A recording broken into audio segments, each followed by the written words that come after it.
Hi, Efraim. It's Brent again. Hi, Brent. That's better. How are things in Jerusalem today, my friend? Well, first of all, we got some fantastic news yesterday, which is that the Hungarian government announced that they indicted Sándor Kapiro for war crimes. Finally. I was just reading the report, Mazel Tov. And folks, if you're just joining us, we're speaking with Efraim Zuroff. He's in Jerusalem. He's the world's biggest Nazi hunter. And they nailed the son of a bitch. And forgive my language, folks, but this guy was a slimeball. His name is Dr. Sándor Kapiro. Just let me tell you, he was the head of the report's most wanted list. He was among the officers who carried out a massacre of at least 1,250 people in the city of Novi Sad, Serbia, January 23rd, 1942.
So they nailed him. Right. Listen, it took over 4.5 years since I delivered all the goods. In other words, I informed them that he's living at 78 Leo Frankel Street.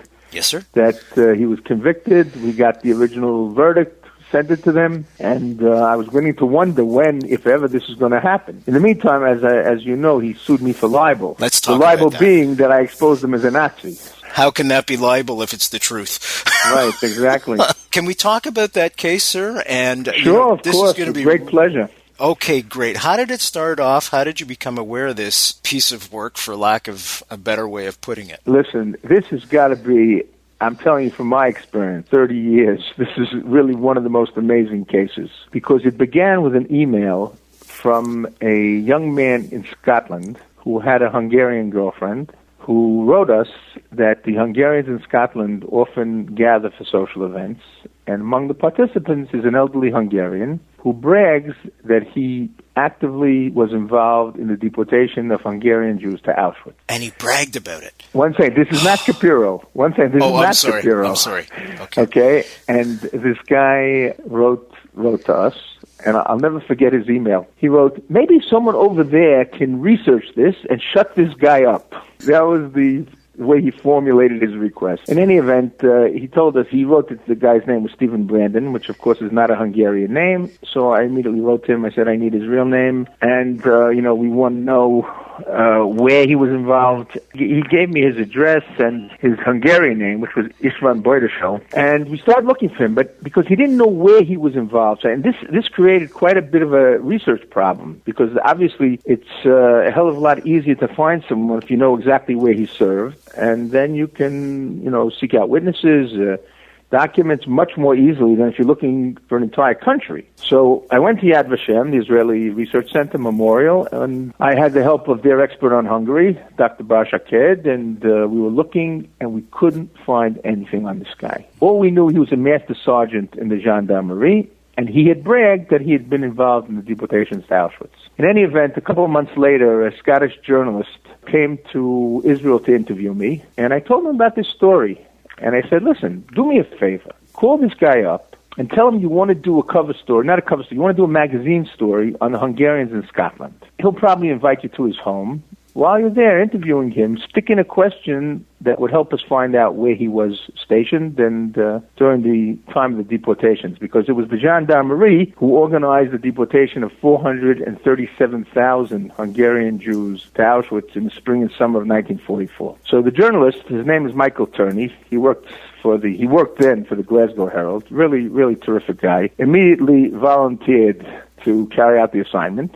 And it took a while for all sorts of technical reasons, but eventually he calls me and he tells me, listen, I have good news and I have even better news. The good news is that István Boydesó served in a place called Miskolc. Miskolc is the sixth largest city in Hungary, and about 12,000 Jews were deported from June 11th to June 15th, 1944 to Auschwitz. So this considerably narrowed down the research. It made the life a lot easier. But the better news was this. This was really amazing. He told me that on the wall in Boydesó's house was a photograph of a young officer, the gendarmerie. It obviously was not Boydesó himself. So Michael Turney asked Boydesó, who is this picture? Who is this guy in the uniform? So Boydesó said, whoa, that's Sándor Capiro. He's a much higher-ranking officer than me, and we're in touch all the time. So bingo. You got him. And there was just one thing missing. Where does he live? I called Michael, and I told him, listen, you did a great job, buddy. Really, you're terrific. But one very important fact is missing. Call up István Boydesó and slip in a question. Okay. So he calls Boydesó, and he finds out that he lives in Hungary. And at this point, to be honest, I was getting a little antsy because we had already once had a problem with a case when someone we exposed ran away at age 90 to another country where his situation was much better in terms of not getting prosecuted. So I figured, okay, Hungary, we'll find him. And it's a whole story that I tell in my book. There's a whole chapter devoted to Sándor Capiro in my book, Operation Last Chance, one man's quest to bring Nazi criminals to justice. And we basically narrowed it down. We found him. He was actually in the phone book in Budapest. I had two of my helpers who posed as students writing a seminar paper on the gendarmerie. And he basically told them his whole story with the exception of the fact that he had helped organize a mass murder. In any event, I'll tell you, the one thing got me really nervous. This was amazing. Tibor, my two helpers are Tibor and Sylvia. So Tibor asked him, he knows the routine. So at a certain point, he asked him, can he come visit him? Now, the idea was to check out his health because if he's about to die, then we obviously can't put him on trial. So Capiro answered him. First of all, his answers were very lucid, and he was, very clear, and he sounded really like he's in good shape. But when Tibor asked him, can I come visit you, he said, no, I'm very old, and I don't want any new friends.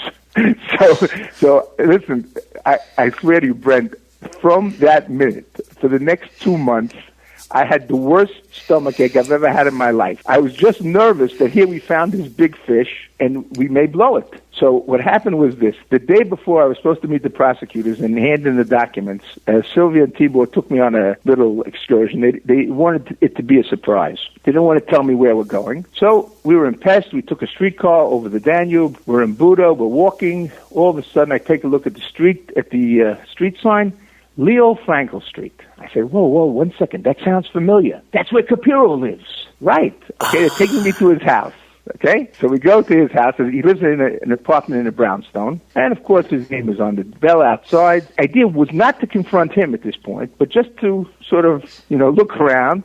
And lo and behold, he lives right opposite a synagogue, functioning synagogue. And we're sort of hanging around out there. All of a sudden, we see a woman. I see a woman leaving the building. So I say to Sylvia, get a hold of her, engage her in conversation, and find out what's going on. What's his state of health? Is he alive? Is he dying? Did we make it in time or not? So Sylvia goes, starts talking to her, giving her a whole story. It's a song and a dance. She comes back, and she says, listen, you're not going to believe this. This woman is living in the building for 30 years. She knows Capiro. He came back, I think this was 10 years previously. This was in 2006. Came in 96. He lives alone. So right away, I was enormously relieved. My stomachache, by the way, disappeared instantly. Okay, if he lives alone, that means he's in good shape. He can take care of himself. But then this was the real kicker. The woman tells Sylvia that there is a custom in the apartment building to make block parties. In other words, all the residents are invited to participate in parties and social occasions. And I'm expecting her to say, but Mr. Capiro, he's very old, he doesn't join us. No.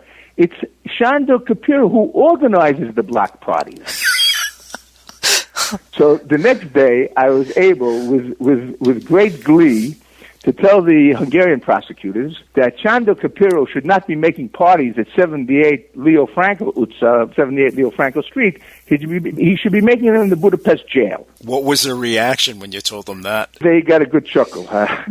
Listen, but they told me when first of all, they all knew about him. In other words, they knew who he was when I told them he was involved in Novi Sad and the murder. They all knew what that was, and they all knew that there was such a person. So they said, and perfectly legitimately, listen, we have to determine whether or not the crimes that he was involved in could be considered genocide, war crimes, or crimes against humanity. And if that's the case, then there's no statute of limitations. Now, the funny part of the story is that to this day, they never found his verdict in the archives in Hungary. Really? But I found it. I found it in Belgrade. First, I obtained a copy in Serbian, a translation into Serbian of the verdict, because the crimes took place in Serbia, so the Serbs were obviously interested. And then ultimately, with the help of my friends at the Museum of Genocide Victims in Belgrade, we got the Hungarian original, which we provided to the prosecutors. So initially, my request was that the original his original verdict. This is one thing I didn't mention yet, which was fascinating. All the officers who organized that massacre were actually put on trial in Hungary and convicted in 1944. But they were not convicted for murder. They were convicted for violating orders, because it turns out that the massacre was a rogue operation. In other words, the officers on the ground in Novi Sad decided to start to carry out a mass murder without authorization from Budapest. And that, as a matter of fact, they would have murdered far many more people, but after a few hours of killing, a plane landed on the Danube, on the ice, from Budapest, and a high-ranking officer got out and said, "What the hell is going on here? Stop this immediately." And up to that point, at least 1,250 people had been murdered. There's new research which seems to indicate that the number is actually higher. But, if not, they would have murdered many, many thousands more. As a matter of fact, I personally know at least 2 people who were taken to the river to be murdered. One was a boy of 6 years old. And I asked him, he was being held by his father on his shoulder, and I said to him, "Tell me, how much time between you and being murdered?" He said 20 minutes. If the plane had landed a half an hour later, he would have been shot together with his parents. Oh, my God. So the thing was that, and there's no doubt about his involvement. He was prosecuted, he was sentenced, he was convicted. But what happened was that the Nazis invaded Hungary shortly thereafter, and they put pressure on the Hungarians to cancel the convictions. And these people had their convictions canceled, were given promotions, and were returned to service, which in the spring and summer of 1944 could very well have included the deportation of Jews to Auschwitz. By the way, folks, I got to tell you who we're speaking with right now, because I've been on the edge of my seat. I feel like I've just gone through this whole cloak and dagger thing with a wonderful, wonderful outcome, of course. Dr. Efraim Zuroff's our guest this afternoon. He's been on the show before, as you know. His book is called Operation Last Chance. Easy way to get all his materials, www.brenthollandshow.com. Click on that book cover. It'll take you right to a place where you can get the book right online. Efraim, I know the horrible stories, and I'm sitting here with tears in my eyes. Brent, at least we got a good result yesterday. Thank God. Baruch Hashem, because, I think of this little 6-year-old kid and how many more didn't survive it. Right. That's the thing. Listen, I got to tell you something. I had some really difficult moments over these 4.5 years. I bet. Since I gave in that material. And I remember once in particular, I was invited to the annual memorial on the banks of the Danube for the victims of the mass murder. And it was the second time that I had been invited. I think this is in 2009. And I felt so impotent, because in 2007 I had been invited, and I told him with great optimism, I said, "Listen, we found Chando Capiro. We gave him the material. There's so much evidence against him, and I'm hopeful, and I think we're really going to be able to nab him." And now an additional 2 years had passed, and nothing had happened. And, on the one hand, I wanted to give them hope, and I tried my best. But inside I was saying to myself, God forbid, if this guy gets away with it, what a disaster. Unbelievable. And you nailed the son of a gun, and thank God for that. And thank you everybody that was involved in bringing this slime ball to justice finally after all these years. Don't forget, folks, he's had a life. His victims did not. Exactly. And you know what? And this guy had the incredible chutzpah to sue me for libel. Can you imagine? I'm actually facing libel charges now. In the criminal case. Will they not dismiss them? Go ahead. No, let me just finish, Brent. I'm facing criminal charges of libel, and they can send me to prison for up to 2 years. Oh. Now, I don't think it's going to happen because obviously the facts are on my side, and there's no doubt about his involvement. But before he was charged, I said to myself, this might be the only legal process against him. Or, in other words, my goal was to turn the tables on him, in other words, to use the libel trial as a way of exposing his crimes. Mm-hmm. And in October, we met in court, and it was incredibly dramatic because the judge gave me the opportunity to pose questions directly to Capiro. And I said to him, what were your orders? What were the orders you received on January 23rd, 1942? Because they received the orders a day previously. And he started saying, no, we only looked for terrorists.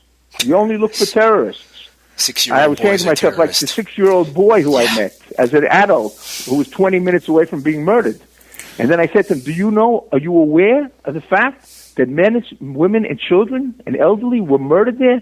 And the judge disqualified the question because of some technicality. But what was fascinating was that there's a very, very a wonderful group in Hungary called the Faith Church, which has been incredibly supportive. And they have their own television channel and media.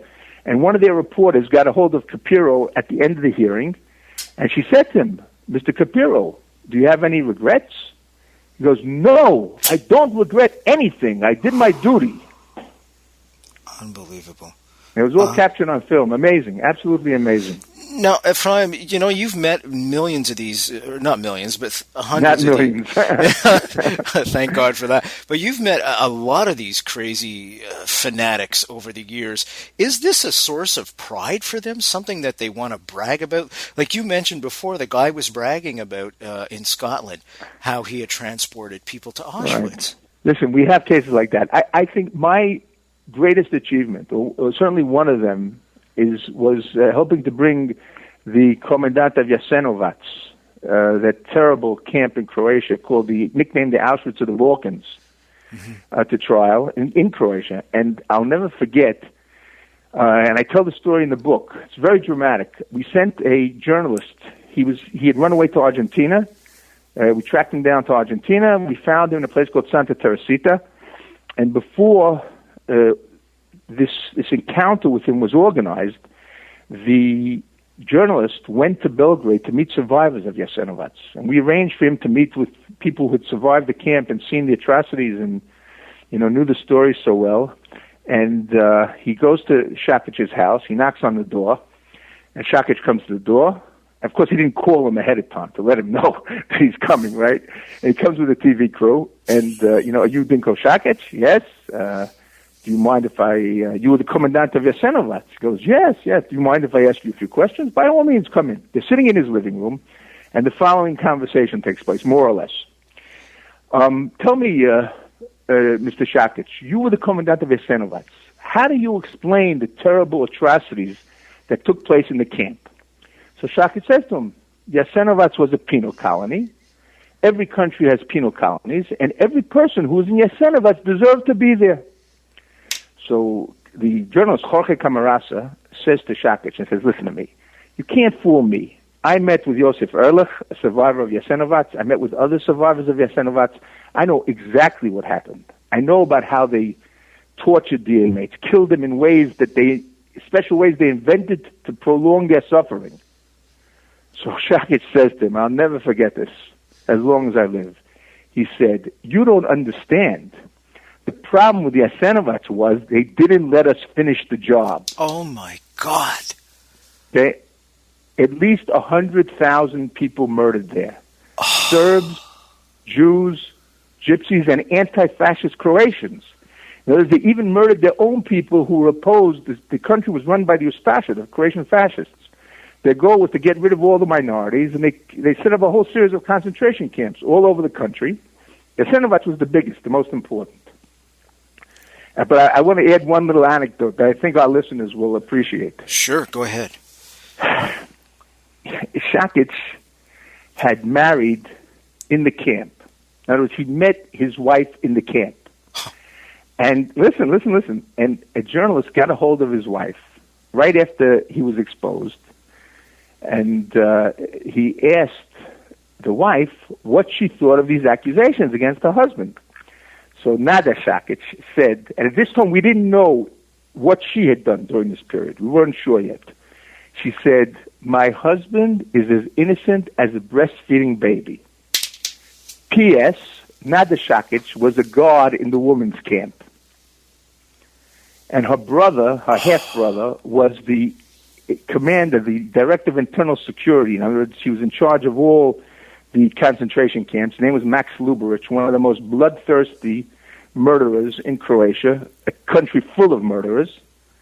And Shakich got the job, apparently, because he was a fanatic Ustasha and because he had fallen in love with Nada at Jasenovac. Unbelievable. You know, Efraim, where does this hatred come from over the years? You know, Israel Apartheid Week's about to start here in Canada through all the university system. And all these bloody lies about Israel and Jews are spread and they're trying to separate now. It's not against the Jews, it's against Zionism in Israel. And we have this... And everybody knows it's a crock of shit. It's anti-Semitism's at its root. Where does the hatred come from? How do you feel about Israel Apartheid Week? First of all, I agree with every word you said. It's a total sham. There's no connection or similarity or parallel between the situation in the state of Israel and apartheid. And the singling out of Israel for unfair criticism by people who couldn't give two damns about human rights anywhere else in the world, in Saudi Arabia or in China or in Russia, or in God knows how many other countries, is obviously, as you pointed out correctly, this is a new form of anti-Semitism. Exactly. Now, as we see over the centuries, anti-Semitism takes on new forms, and for example, the whole issue of Holocaust denial. That's basically a new form of anti-Semitism. Precisely. And this is the same. In other words, this attack on Zionism, to deny the Jewish people the legitimacy of having their own nation state, when you have dozens and dozens of nation states all over the world that don't bother, in other words, whose existence doesn't bother anybody. It's only the existence of a Jewish state Bingo. that bothers these paragons of virtue. I say it in quotation marks, of course.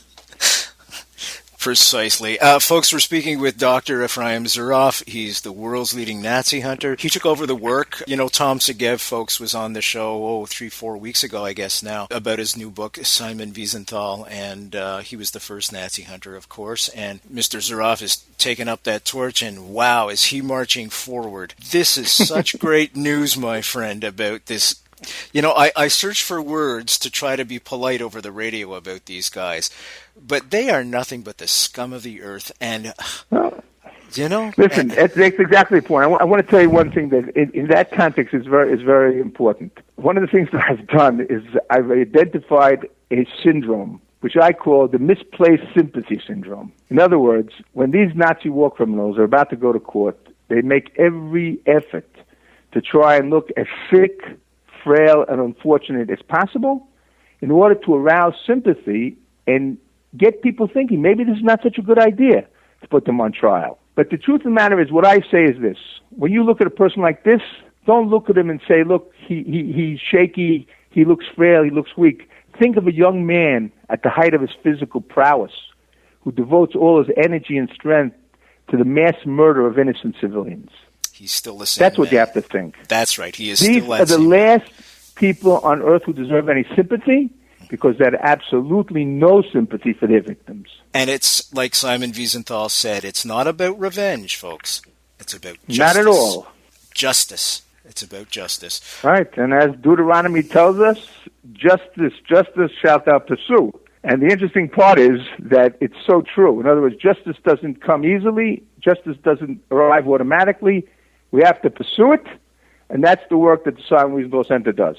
Precisely. Just one last question, and then I'll let you go, because I'm just looking at the time, and I know in Jerusalem right now it's almost 10:30. That's PM, folks, by the way, in the evening, and he's been kind enough to come on the show at this late hour. Canada did not fare well again for the second year in a row. We got an F mark in terms of prosecuting Nazis. Right, that's correct. And yet everyone knows that Canada may be the best friend Israel has right now in Western. Certainly one of the best, if not the best. No question. We are very, very pleased with the record of the Harper government and with the Prime Minister himself, who's been absolutely terrific. How do we end up with an F? Okay, I'll explain to you very simply. It's a decades-long problem, which I think is, you could say, is inherent in the Canadian system, which provides appeal after appeal for the people who are under litigation. I see. And the best way to explain this is the following. The Nazi war criminals who came to Canada fit the same exact biographical